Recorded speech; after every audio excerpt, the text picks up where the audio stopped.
ใสได้สรรเสริญพระสงฆ์ดีศรีศาสตร์ราชจำเริญเหมือนชวนเชิญให้ชื่นชมนิยมกันวัดจะร้างช่วยกันสร้างอย่าร้างวัดคนเซซัดอย่าซ้ำกรรมของเขาได้ช่วยเหลือเกื้อกูลบุญของเราเด็กยังเยาว์ช่วยพยุงจูงเด็กไปพระต้องนำทำดีเป็นผู้ยิ่งโยมต้องวิ่งตามด้วยช่วยศึกษาพระและโยมร่วมช่วยกันพัฒนาศาสนาช่วยคนชาติพ้นภัย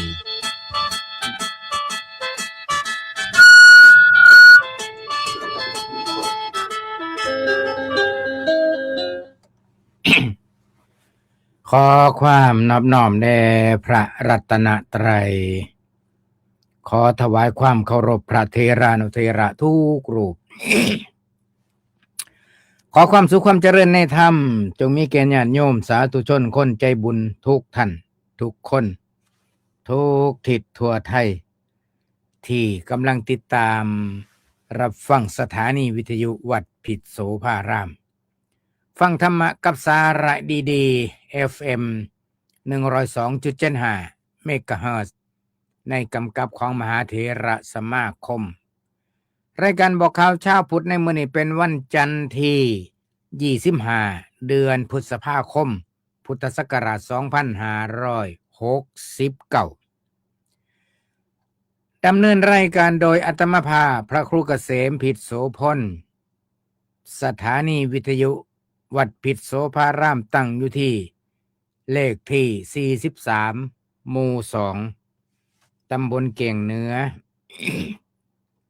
อำเภอเขมราชจังหวัดอุบลราชธานีรหัสไปรษณีย์34170หมายเลขโทรศัพท์0929025554เมื่อนี้ก็ได้เวลาได้โอกาส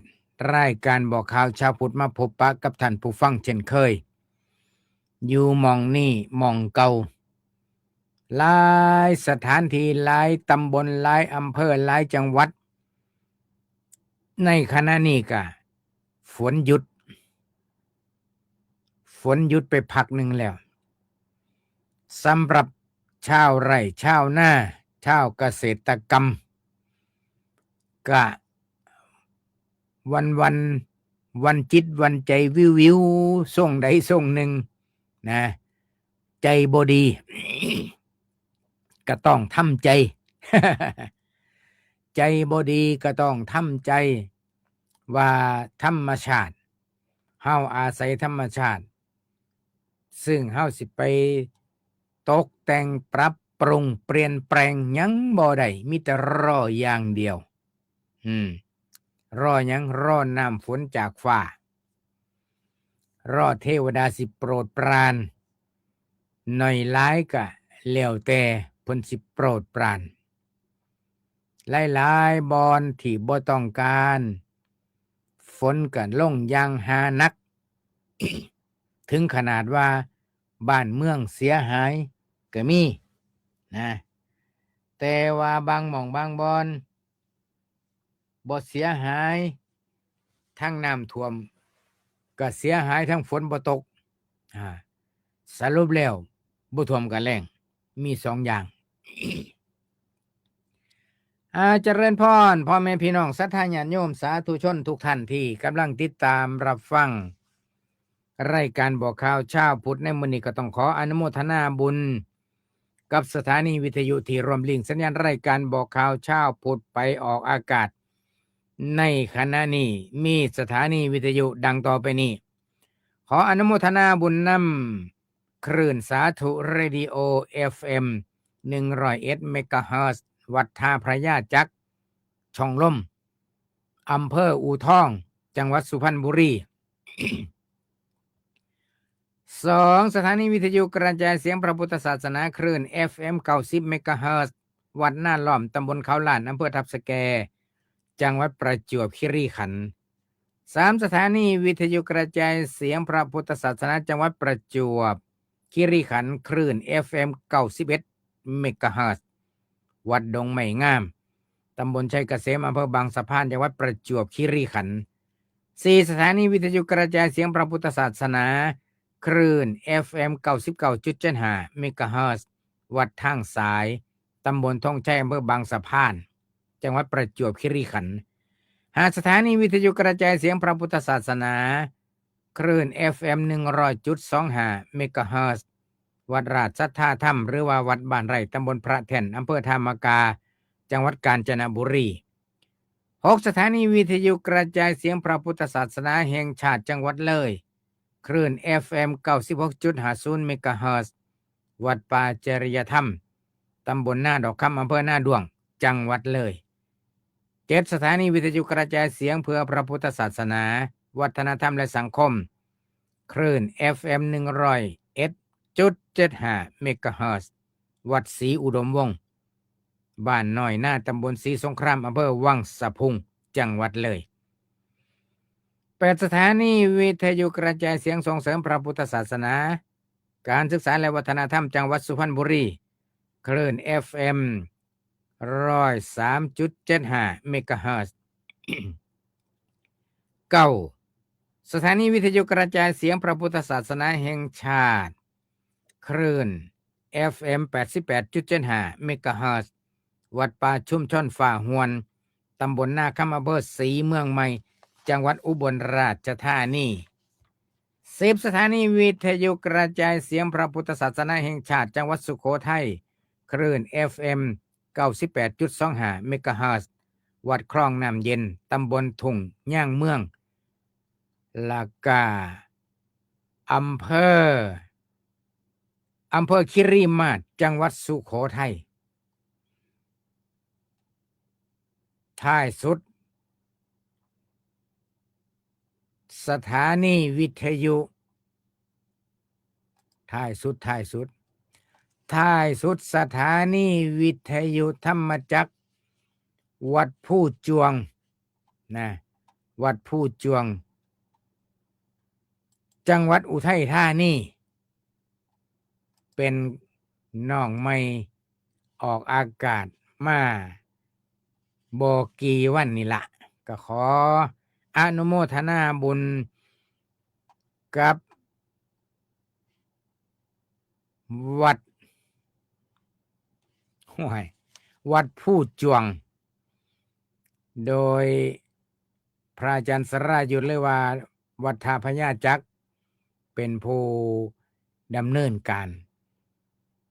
และก็ทราบข่าวมีข่าวดีมาบอกทั้งพระอาจารย์มหา วัดผู้จวงนะเพิ่นมีโครงการเมื่อเปิดสถานีวิทยุแล้วเพิ่นมีโครงการเปิดโอกาสให้ญาติให้โยมได้ร่วมบุญทราบข่าวมาว่าทั้งพระอาจารย์มหาลำพันธ์เพิ่นสิแจกวิทยุเครื่องรับวิทยุนะสถานีวิทยุกระจายเสียงธรรมจักรผู้จวง FM 102 เมกะเฮิรตซ์ออกอากาศอยู่ที่จากวัดผู้จวงตำบลทับหลวงอำเภอบ้านไร่จังหวัดอุทัยธานีโดยวัดท่าพระยาจักรอำเภออู่ทองจังหวัดสุพรรณบุรีก็ทราบข่าวแล้วหาวญาติโยมผู้ใดอยากร่วมบุญนำพระอาจารย์มหารำพันธ์เพิ่นกับไปร่วมบุญน้ำเพิ่นเด้อไม่ออกเด้อว่าผู้ใดอยากไปร่วมบุญคือหมายความว่า เพิ่นสิแจกเครื่องรับวิทยุว่าภาษาบ้านๆเฮาก็ว่าเพิ่นสิแจกเครื่องวิทยุ วิทยุในที่นี้วิทยุรับบ่แม่นวิทยุส่งราคาเครื่องละบ่กี่ร้อยบาทดอกนะพระอาจารย์มหาเพิ่นก็สิได้มีเจ้าภาพซอยคันมีผู้อยากซอยแม่นบ่มีเจ้าภาพซอยเพิ่นก็สิแจกอยู่แล้วผู้ใดอยากเอาบุญน้ำเพิ่นก็ไปร่วมเพิ่นก็แล้วกันที่วัดผู้จวงเด้อญาติโยมเด้อพ่อใหญ่แม่ใหญ่อยู่ อ่าพ่อใหญ่แม่ใหญ่ทุกท่านทุกคนที่อยู่ในอำเภอบ้านไร่จังหวัดอุทัยธานีผู้ใดอยากไปร่วมบุญน้ำเพิ่นกะเรียนเชิญเจริญพรไปร่วมบุญกับพระอาจารย์มหาลำพันธ์ เพิ่นสิแจกเครื่องวิทยุให้ญาติโยมเอาไปฟังให้ญาติโยมเอาไปฟังเทศน์ฟังธรรมโดยเฉพาะอย่างยิ่งสถานีวิทยุนี่เพิ่นออกอากาศตลอด24ชั่วโมงนะของวัดท่าพญาจักรนี่สิอยู่จังหวัดใดก็ออกอากาศตลอด24ชั่วโมงก็แจ้งให้ญาติโยมทั้งหลายได้ทราบทั่วถึงกันนำมื้อนี้ขออนุโมทนาบุญนำเจ้าภาพมาร่วมสร้างสถานีวิทยุเพิ่นมาร่วมบริจาคบ่ายวันศุกร์ที่ผ่านมามีพอประวิตรชุบค่ำเป็นผู้นำชาวบ้านป่าติ๋วชาวบ้านเผาชมพูตำบลหนองนกท่าอำเภอเขมราชมีพอประวิตรชุบค่ำเป็นผู้นำศรัทธาชักชวนญาติธรรมพอประวิตรชุบค่ำเป็นปัจจัย200 บาทแม่บุญยงท่านุมา200 บาทเด็กชายอภิวัตรชุบค่ำ100แม่จังกรพรหมเคน100แม่วี่คนยืน100แม่เมืองท่องมาก100แม่คำดีพ่วงทอง100จากสายท่านศรัทธาญาติธรรมทั้งบ้านป่าติ๋วบ้านเผาชมพูตำบลหนองนกท่าอำเภอเขมราชจังหวัดอุบลราชธานีรวมเป็นเจ้าภาพสร้างวัดในอากาศสร้างวัดในอากาศสร้างวัดในอากาศสร้างธรรมะบนท้องฟ้าสร้างธรรมเจดีย์สถานีวิทยุกระจายเสียงเพื่อการเผยแผ่พระพุทธศาสนาก็ขออนุโมทนาบุญนำญาติโยมทุกท่านทุกคนนอกจากนี้พอประวิตรชุบค่ำก็ยังบำรุงสถานีวิทยุวัดพิษโสพารามเป็นปัจจัยอีก100ก็ขออนุโมทนาบุญกับทุกท่านทุกคนผู้ที่มีส่วนร่วมนะขอให้อยู่ดีมีแห้งสุขกายสุขใจนี่คือสายท่านศรัทธายังคิดถึงโครงการสร้างวัดในอากาศญาติโยมท่านใดที่ยังบ่ทันได้มีโอกาสนำหมู่ก็ยังเปิดโอกาสต้อนรับเจ้าภาพเจ้าศรัทธาทุกท่านผู้ที่พึงบางท่านบางคนก็อาจจะพึงได้ทราบข่าวก็มีเพราะว่าฤดูกาลนี้ก็บ่ว่าละทุกท่านทุกคนมีภาระหน้าที่การงานผู้ใดบ่ทันได้ร่วมบุญก็เรียนเชิญเจริญพรร่วมบุญนำกันมีโอกาสได้สร้างน้ำทำบุญได้ร่วมกันมีวาสนามีสถานีวิทยุเป็นสื่อบุญเป็นสะพานบุญให้ญาติโยมทั้งหลายได้เอาบุญนำกันแจ้งข่าวมาให้ทราบทั่วถึงกันนอกจากนี้กับประชาสัมพันธ์ข่าวบุญข่าวกุศลมื้อนี้ข่าวก่อนเนาะข่าวบุญก่อนที่สิได้เว้าอย่างอื่นทางวัดธรรมประกายเพชรตำบลหน้าดอกค่ำอำเภอหน้าดวงจังหวัดเลยขอเรียนเชิญเจริญพรรวมเป็นเจ้าภาพสร้างศาลาปฏิบัติธรรมวัดธรรมประกายเพชรเรียนเชิญเจริญพรร่วมกันบริจาคตามกำลังศรัทธานะก็แจ้งข่าวเล่าบุญมาให้พ่อแม่พี่น้องศรัทธาญาติโยมทั้งหลายได้ทราบทั่วถึงกันกำหนดงาน พิธียกเสาเอกเสาโทศาลาอเนกประสงค์วัดธรรมประกายเพชรบ้านวังเย็นหมู่ที่10ตำบลนาดอกคำอำเภอนาดวงจังหวัดเลยในวันพุธที่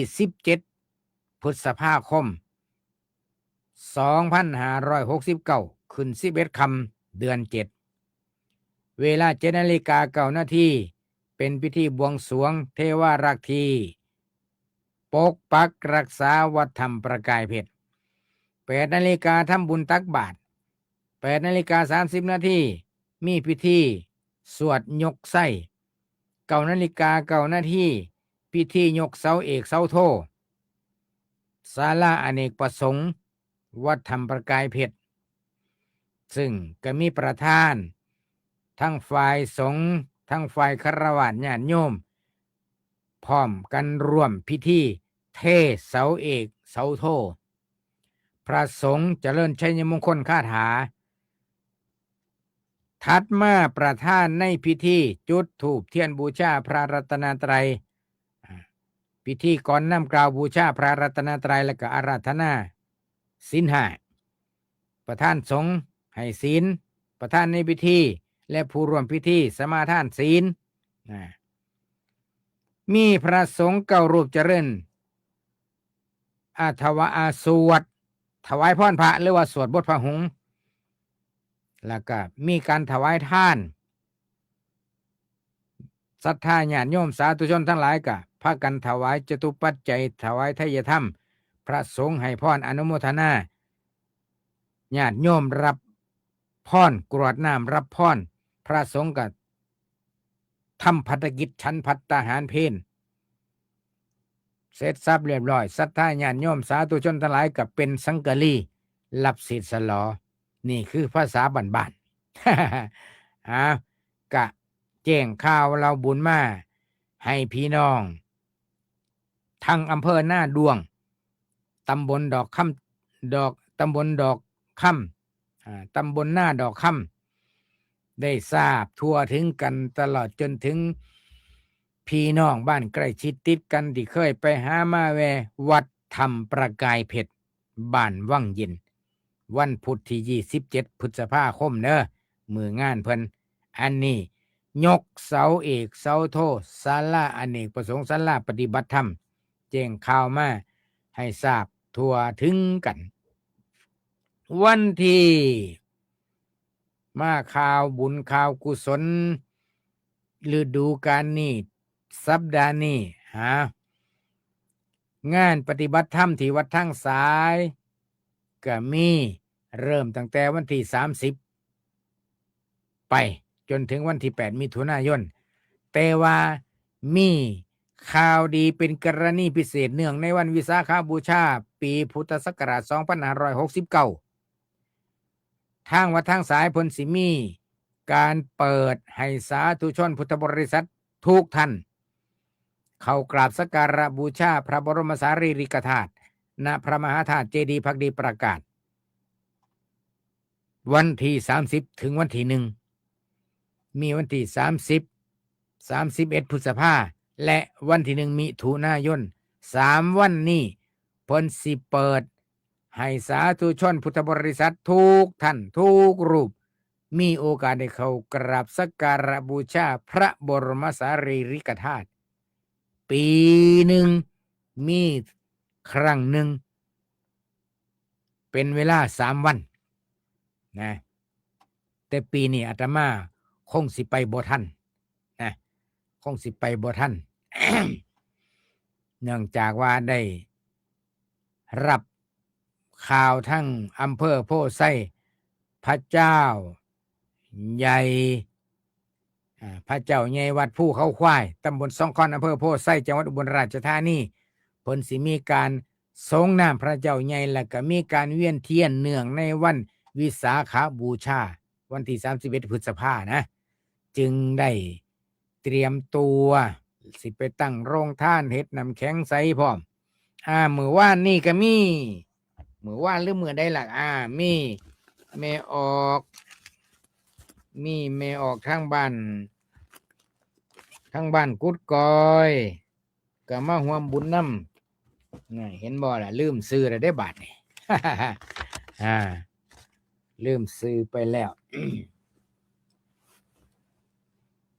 เพิ่นมารวมบุญเมื่อวานนี่ไปเอาบุญอยู่วัดสนมบางหญ้าไปถวายไปมอบทุนการศึกษาพระสงฆ์สามเณรที่วัดสนมบางหญ้าเฉพาะสามเณรที่เรียนบาลีน่ะมีสามเณรจำนวน80รูปพระสงฆ์อันนี้บ่ได้เช็คจำนวนณมื้อนี้วันนี้บ่ฮู้ว่ามีกี่สิบรูปบ่ได้ข้อมูลได้แต่ข้อมูลสามเณรว่ามีสามเณร80รูปโยมก็อยู่กันหลายรูป100กว่าพุ่นล่ะทั้งพระทั้งเณร100กว่ารูป ญาติโยมไปนี่ก็สิเห็นแต่ศาลา แต่พูนล่ะถึงเวลารับอาหารบิณฑบาตก็จังสิเห็นพระสงฆ์สามเณรมาจังสิได้นับ100เท่านั้น100เท่านี้รูปนะคันญาติโยมไปเห็นนี่ก็สิผู้บ่เคยไปนี่ก็จะคือวัดคือจังนิดหน่อยเพราะเหาะมีแต่ป่าละเมาะปฏิว่าบางท่านบางคนก็บ่เชื่อว่าพระเณรอยู่เป็นร้อยอยู่ได้จังได๋ก็อาจสิสงสัย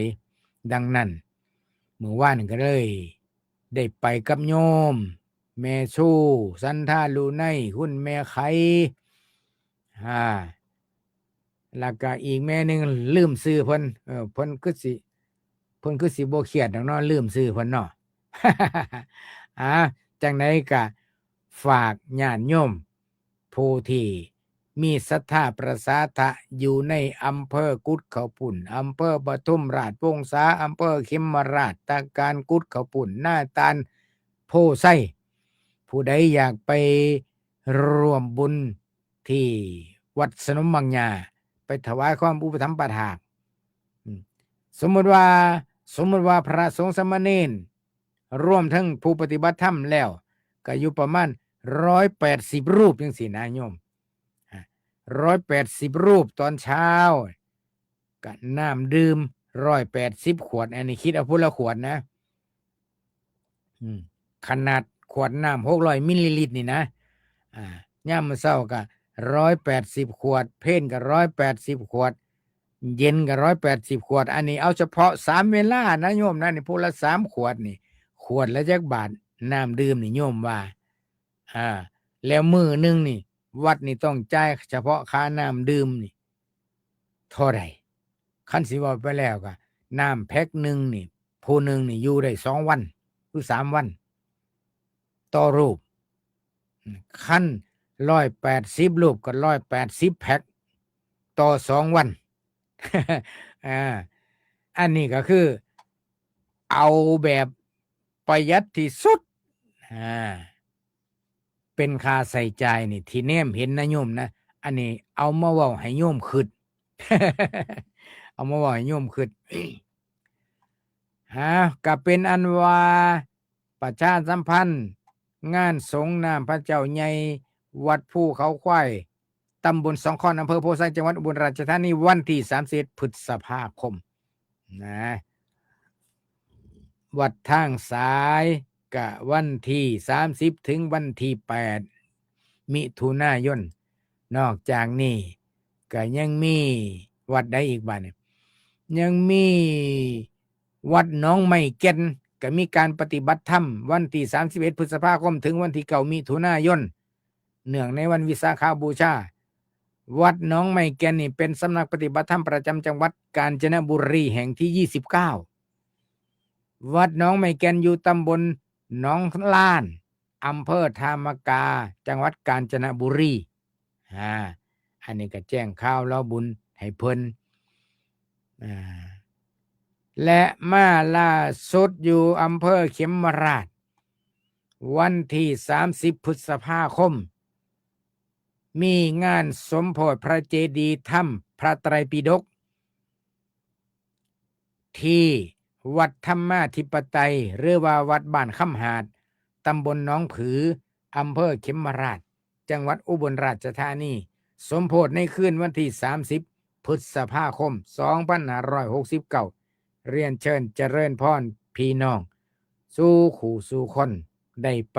ร่วมบุญน้ำเพิ่นผู้ใดสนอกสนใจแล้วก็ขอเรียนเชิญเจริญพรเด้อวัดผู้จวงก็มีการปฏิบัติธรรมคอร์สวิปัสสนาพิบาลณวัดผู้จวงวันที่31พฤษภาคมและวันที่1มิถุนายน3 วัน 3 คืนอันนี้ก็เรียนเชิญเจริญพรพี่น้องโซนอำเภอบ้านไร่จังหวัดอุทัยธานีไปรวมบุญน้ำกันขอทักทายผู้ฟังอยู่ทั้งบ้านโอ้มื้อนี้มีท่านพระอาจารย์อุทัยด็อกเตอร์เพิ่นได้มาทักทายขอถวายความเคารพพระอาจารย์ด็อกเตอร์บ่พ้อหน้ากันสิ2 ปีแล้วกับพระอาจารย์กันตะสีโล อ้อเพิ่นก็บ่ได้มายามแล้วก็บ่ได้ไปยามเพิ่นต่างต่างต่างรูปต่างองค์ไปทำภาระหน้าที่อันนี้เคยอยู่นำกันเคยไปนำกันเคยทำงานนำกันแต่ณปัจจุบันนี้บ่ได้เห็นหน้ากันมา2 ปีอยู่ดีไม่แห้งครับทักทายบ่เบิดก็บ่ว่ากันเด้อเพราะว่ามื้อนี้ตาบ่แจ้งสว่างบ่แจ้งจ่างป่างคือซุมื้อ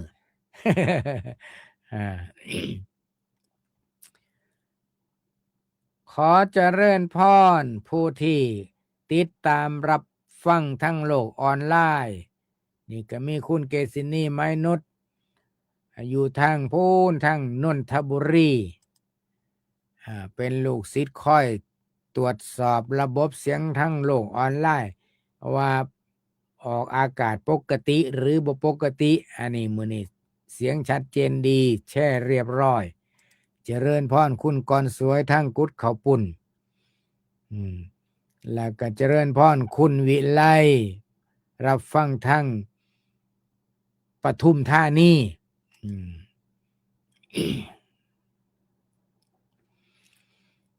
แล้วก็ขอถวายความเคารพท่านพระอาจารย์สรยุทธสริสาโรมื้อนี้เพิ่นแจ้งมาว่าแจ้งผลการรับชมรับฟังการถ่ายทอดสัญญาณวิทยุชัดเจนดีครับมีสถานีวิทยุธรรมจักรผู้จวง FM 102 เมกะเฮิรตซ์วัดผู้จวงอำเภอบ้านไร่จังหวัดอุทัยธานีร่วมลิงก์สัญญาณประกาศอนุโมทนาท่านผู้ร่วมสร้างวัดในอากาศสร้างธรรมาสน์บนท้องฟ้าสำเร็จแล้ว1 คลื่นสถานีเจ้าค่าบรรดาพ่อใหญ่แม่ใหญ่ที่ได้ร่วมเป็นเจ้าภาพนำกันตามกำลังศรัทธาก็ขอให้ทุกท่านทุกคนได้ย่อมืออนุโมทนาสาธุเด้อบุญที่แท้เฮาทั้งหลายได้พากันสั่งสมเทื่อเล็กเทื่อน้อยเป็นนั้นว่าณมื้อนี้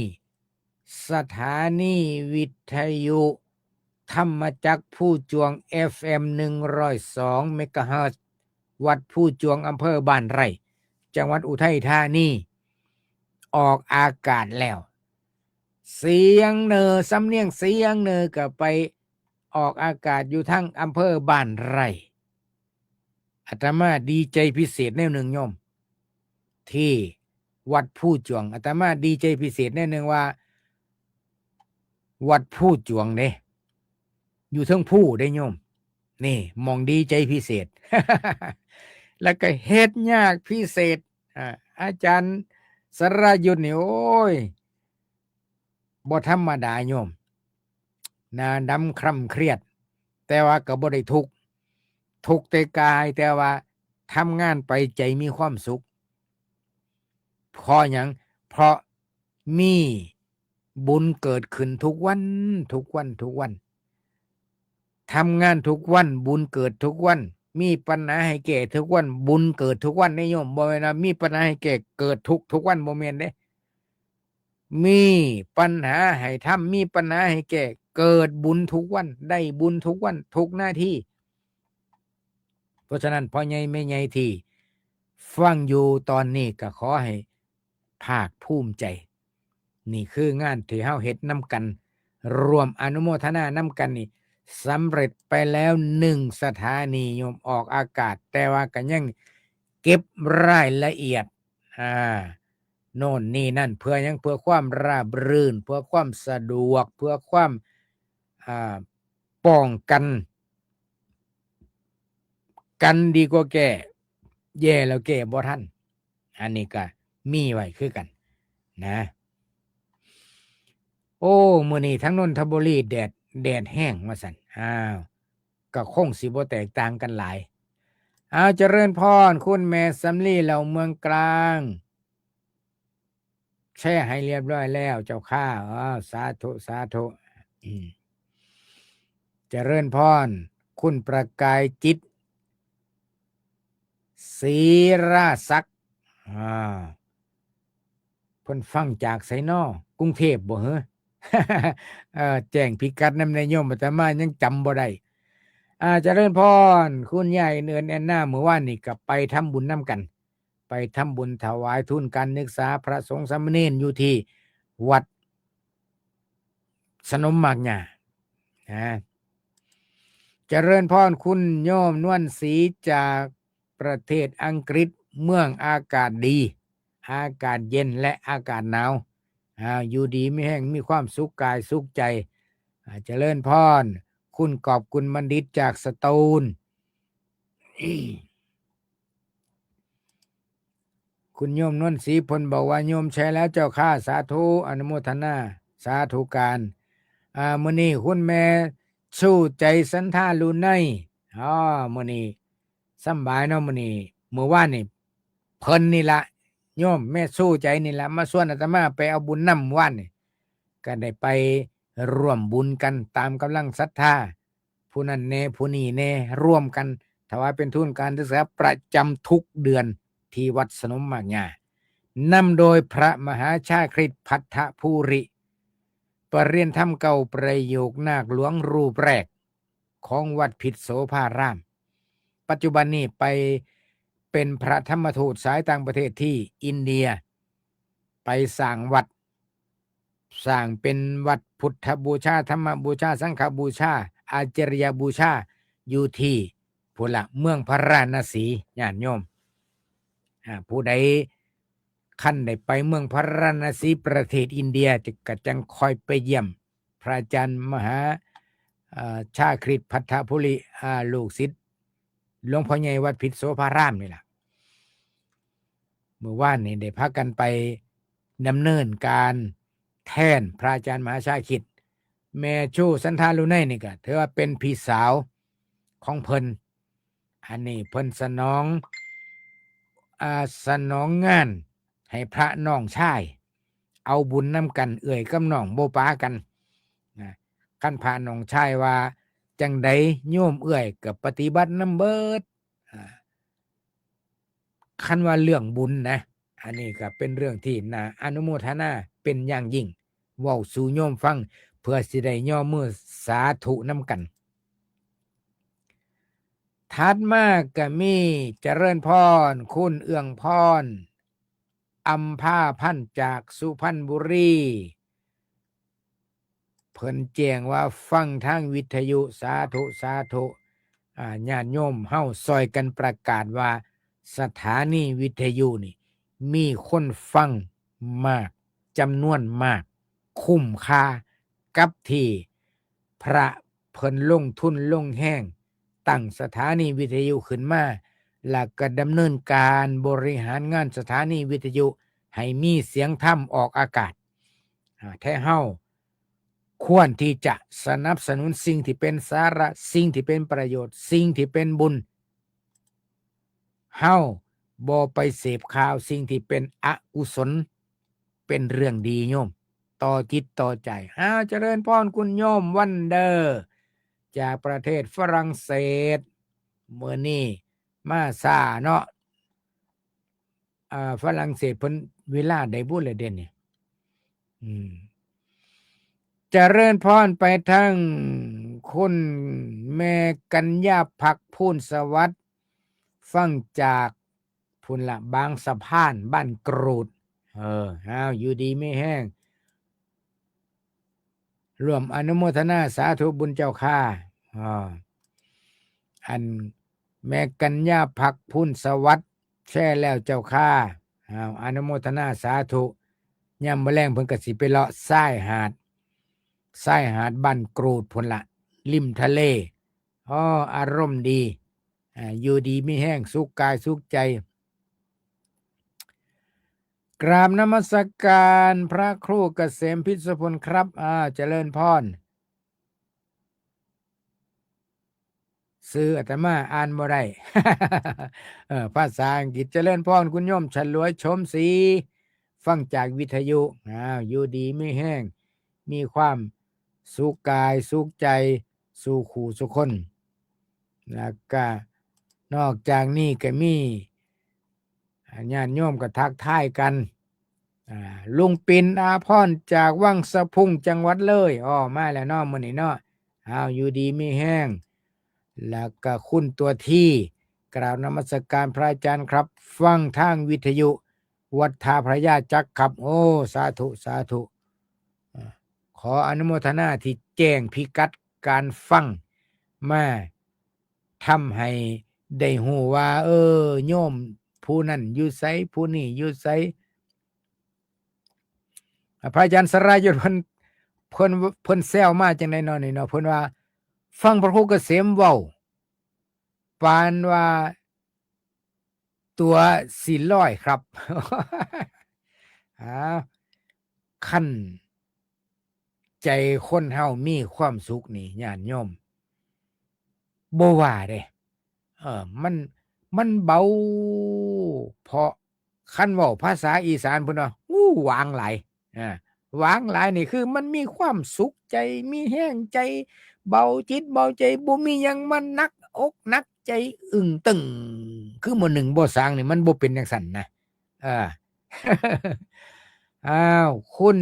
ยายเอิญเน่นหน้าเพิ่นบอกว่าอนุโมทนาสาธุบุญกับญาติธรรมทุกท่านค่ะอยู่ดีมีแห้งมื้อนี้ถวายความเคารพท่านพระอาจารย์มหาอุดมพรอุตตมวโรขึ้นฮอดอยู่เด้อครับเด้อทั้งสุราษฎร์ธานีขึ้นฮอดสุราษฎร์ธานีขึ้นฮอดหยังติ1ขึ้นฮอดสวนโมกสมัยไปกราบนมัสการหลวงพ่อพุทธทาสไปศึกษาเรียนรู้ธรรมะอยู่โรงมหรสพทางวิญญาณที่พิเศษคือเวลาไปบิณฑบาตที่พิเศษคือได้ไปเอาหนังสือในฝันอาตมาหนังสือในฝันของอาตมานี่ตั้งแต่บวชพรรษาแรกใฝ่ฝันว่าชาตินี้ถ้าไม่ตายเร็วคันบ่เป็นหยังไปก่อนข้าพเจ้าต้องมีหนังสือเล่มนี้อ่านและก็เป็นสมบัติส่วนตัวฝันปานพุ่นนะโยมเพราะหยังเพราะว่าครูบาอาจารย์เพิ่นสอนให้อ่านหนังสือขุมทรัพย์จากพระโอษฐ์เขียนโดยหลวงพ่อพุทธทาสอยู่วัดพิษโสภารามมีหนังสือเล่มนี้เล่มเดียวโยมปกแข็งขาดไปข้างหนึ่งอาตมาเป็นพระบวชพรรษาแรกพระอาจารย์เพิ่นฝึกให้อ่านพระอาจารย์ใดพระอาจารย์พระครูเมตตาปุญโญภาสเพิ่นฝึกให้อาตมาอ่านหนังสือให้ตกวรรคอ่านจังไดหนังสือธรรมะเล่มนี้ประโยคนี้เรื่องนี้อ่านจังไดเพิ่นสอนให้อ่านแล้วก็บางครั้งนะโยมนะอ่านไปน้ำตาซึมไปพร้อมธรรมะแต่ละข้อที่หลวงพ่อพุทธทาสเพิ่น ขัดสรรขัดหลอกออกจากพระไตรปิฎกมาเขียนไว้ในเล่มขุมทรัพย์จากพระโอษฐ์แล้วเมื่อปีพศ2536 37นี่ละ2 ปีนี่ละอาตมาบ่แม่นได้มีโอกาสไปกับเพื่อนสหธรรมิก2 รูปไปวัดสวนโมกแล้วก็ไปซื้อเอาหนังสือเล่มนี้มาด้วยตนเองด้วยความอิ่มอกอิ่มใจโยมเอ้ย ได้หนังสือคุ้มทรัพย์จากพระโอษฐ์มานี่เป็นสมบัติส่วนตัวเนี่ยโอ้ยอาตมานอนกอดหนังสืออยู่นี่เป็นอาทิตย์อ่านแล้วก็เอาไว้หัวบนนอนอ่านหัวนอนตื่นขึ้นมามื้อเช้าไปอุ้มหนังสือมาซะก่อนอ่านได้บรรทัดหนึ่งอ่านได้เรื่องหนึ่งก็มีความภาคภูมิใจนี่คือคืนฮอดสุราษฎร์ธานีอันนี้เล่าสู่พระอาจารย์มหาอุดมพรฟังดอก ที่พิเศษคือขึ้นฮอดสตอ จังว่าลืมถามเพิ่นว่าสตอมีจักประเภทมันมีจักชนิดนะสตอนี่จังว่ามีโอกาสสิไปเยี่ยมพระอาจารย์มหาอุดมพรนี่ดอกสิไปให้เพิ่นพาไปเที่ยวสวนสตอให้เพิ่นพาไปเที่ยวสวนผักที่เพิ่นไปสอนชาวบ้านพระอาจารย์มหานี่เพิ่นไปสอนชาวบ้านวิธีปลูกผักจำนวนเท่านี้เท่านี้หารายได้เท่านี้ต่อเดือนนี่ในยุคสมัยนี้จำเป็นนะโยมคันสิว่าไปแล้วนี่แหละคือว่าพุทธเกษตรพระพุทธเจ้าเพิ่นสอนพุทธศาสนิกชนทุกระดับชั้นสอนบ่ให้ง้อมือง้อเท่าสอนบ่ให้เป็นคนขี้ข้านสันหลังยาวธรรมะนี่แหละโยมจังว่าสถานีวิทยุจึงจำเป็นที่จะต้องขยายโยมคนฟังอยู่ทั่วประเทศแต่ว่าเสียงวิทยุ FM รับได้บ่ทั่วประเทศเพราะหยังเพราะว่าสถานีเฮามีน้อยสถานีวิทยุเฮามีน้อยแล้วก็ญาติบ่ทั่วถึงญาติโยมความจริงญาติโยมเป็น FC เงียบจำนวนมากกว่า FC ที่ปรากฏทางสื่ออันนี้อาตมามันใจจังสั่นนะโยมนะเพราะหยังคือว่ามันใจจังสั่น เพราะว่าย่ามไปหันไปมานี่แถวจังหวัดอุบลจังหวัดอำนาจที่อาตมาอยู่นี่นะย่ามไปธุระป้าปังมีการมีงานอาตมาบ่ฮู้จักโยมดอกแต่ว่าโยมมาฮู้จักอาตมานี่บ่พระครูเกษมพิษโสพลเสียงแบบเดียวกันเลยกับอยู่ในวิทยุพ่อใหญ่แม่ใหญ่สิว่าประโยคนี้คือกันคันจังไหนก็ฝากความคิดฮอดพระอาจารย์มหาอุดมพรเด้อครับเด้อรักษาสุขภาพร่างกายแข็งแรงอยู่ดีมีแห้งคุณโยมก็เกษินีเพิ่นบอกว่า รอพระอาจารย์เขารายการหน้าสารธรรมดีและรายการเสียงธรรมจากสมชาติทรงไทย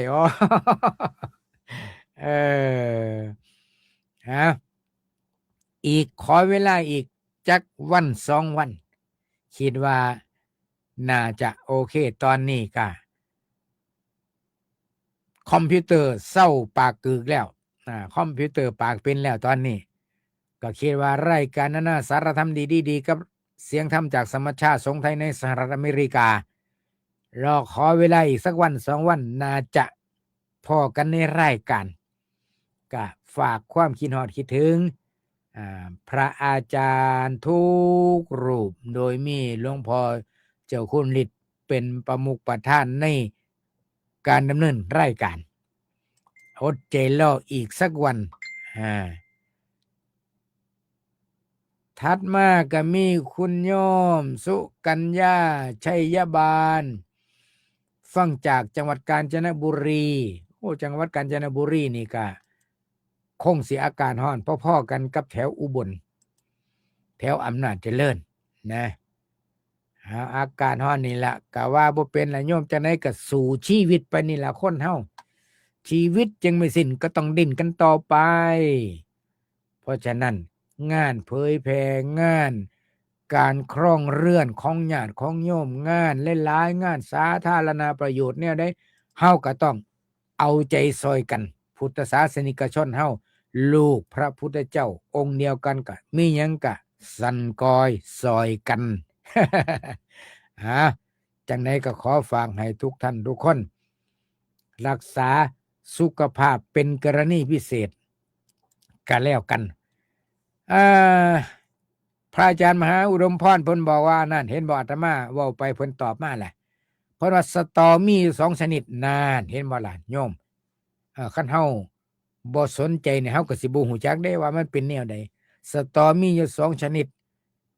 มีสตอดานและสตอเขา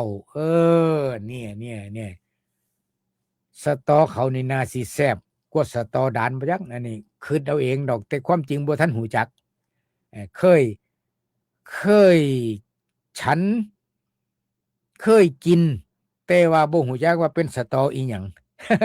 ฮู้จักแต่ว่าสตอแล้วก็แซ่บมักหลายหั่นนะคุณโยมวันเดอร์เพิ่นบอกว่าอ้าวกราบนมัสการก็อยู่ดีมีแห้งสุขุสุขคนครูบาอาจารย์ก็มีการทักทายกันไปมีความผาสุขกายสุขใจนี่ลูกศิษย์เพิ่นบอกมาแหละคุณโยมเกษินีบอกว่าอยู่อำเภอชัยยานั่นอยู่อำเภอชัยยาเนี่ยก็สิอยู่ใกล้ๆกับสวนโมกถือว่าเป็นลูกเป็นหลานเป็นเหลนของหลวงพ่อพุทธทาสเมืองนักปราชญ์นะสุราษฎร์เมืองนักปราชญ์อุบลกับเมืองนักปราชญ์คือกันบางเมืองก็เป็นนักปราชญ์คือกันโยม ปาดหยังปาดตัดหน้ากันนี่แหละมีการปาดตัดหน้ากันแล้วก็ชนกันวังบกี่วันผ่านมามีหลวงตาหนึ่งไปบิณฑบาต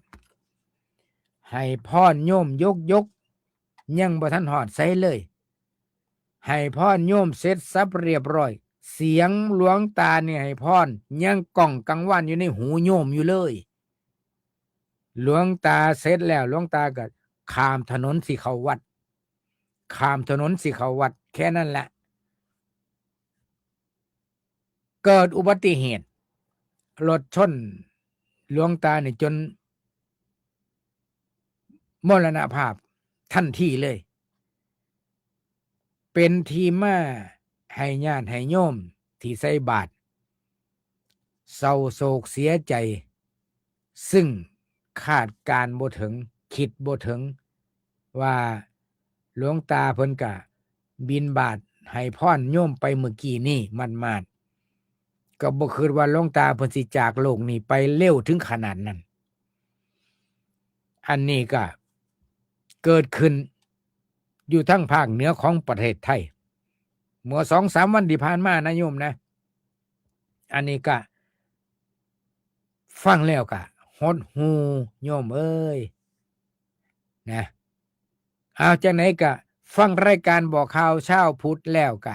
พยายามให้ได้บุญหลายกว่าอย่างอื่นเด้อโยมเด้อ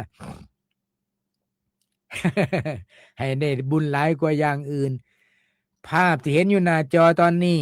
ในรายการบอกข่าวเช้าพุธนี่คือหลวงพ่อดำเมืองนาลันทาแห่งเมืองนาลันทาอาตมาเอาแต่หูปหลวงพ่อนาลันทาเลยก็มาแปะไว้อยู่ที่ป้ายทางเข้ามหาวิทยาลัยนาลันทาประเทศอินเดีย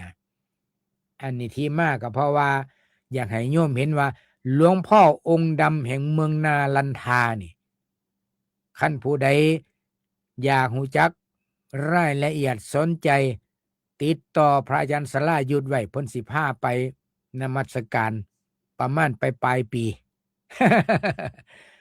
เป็นหยังจัง ปรารภถึงหลวงพ่อดำเพราะว่าชาวอินเดียญาติโยมเบิดเมืองหน้าลันทาผู้ใดอยู่ไสกับบ่ว่าแต่เมืองหน้าลันทานะคนไทยชาวพุทธทั่วโลกก็ไปขอพรหลวงพ่อองค์ดำนี่เป็นหยังจังได้รับความศรัทธาจากชาวฮินดูอินเดียเพราะว่าชาวฮินดูอินเดียนี่ผู้ใดบ่มีลูกนี่ใครเจ้าเป็นทุกข์แห้งเมื่อแต่งงานแล้วบ่มีกุลบุตรบ่มีกุลธิดานี่เขาเจ้าสิเป็นทุกข์แห้งแล้วก็ไปขอพรนำหลวงพ่อองค์ดำนี่ล่ะไปขอพรนำหลวงพ่อองค์ดำขอให้มีกุลบุตรกุลธิดาผู้ที่มีบุญมากเกิดนำจังสันจังสี่อหยังทำนองนี้นะปรากฏว่าสร้างศรัทธาให้ชาวฮินดูในอินเดียนี่มีศรัทธาประสาทะต่อหลวงพ่อองค์ดำนี่คิดมึงว่าเดิมเนี่ยอาตมาเคยไปเห็นแต่ก่อนนี่ตั้งแต่เป็นมหาวิทยาลัยนาลันทาแต่ในปัจจุบันนี่เขาเจ้าสิกั้นกำแพงไว้เฉพาะหลวงพ่อองค์ดำเพราะว่าอีหยังน่ะเกี่ยวกับอีหยังนี่ล่ะเกี่ยวกับกฎหมายเกี่ยวกับมหาวิทยาลัยแหล่งโบราณสถานนี่นะคันล้อมไว้เบิดบ่ให้ชาวบ้านเขาไปนี่ชาวบ้านเขาบ่ยอมทางกฎหมายก็เลยเว้นไว้ล้อมกำแพงไว้ตั้งหากบ่ล้อมเอาหลวงพ่อดำนำให้ชาวบ้านนี่มากราบมาไหว้หลวงพ่อดำนี่ได้ตลอดเวลาซั่นนะอันนี้อาตมาอาจสิเว้าผิดเว้าถูกก็จังคอยฟังรายละเอียดกับผู้ชำนาญในความเป็นมาเป็นไปมื้อนี้เจริญพรหน้าที่สุดท้ายช่างสมพรรัศมีฟังจากสุพรรณบุรีครับเจริญพรอยู่ดีแม่งสุขกายสุขใจคุณนวลศรีพลวันนักปราชญ์แบบปาดหน้าคนอื่นที่นี่มีเยอะเจ้าค่ะโอ้อยู่อังกฤษก็มีอยู่เนาะสันเนาะบ่คิดบ่ฝันมื้อนี้รายการบอกข่าวเช้าพุธเบิดเวลาเบิดแล้วขอให้ผู้ฟังทุกท่านทุกคนอยู่ดีไม่แห้งสุขกายสุขใจสู่ขู่สู่คนสำหรับมื้อนี้อาตมาขอลาไปก่อนมื้ออื่นจังมาพ้อกันใหม่มื้อนี้เว้าไปเรื่อยๆจนหมดเวลาสุขกายสุขใจสู่ขู่สู่คนขอเจริญพรจังหวัดประจวบคีรีขันธ์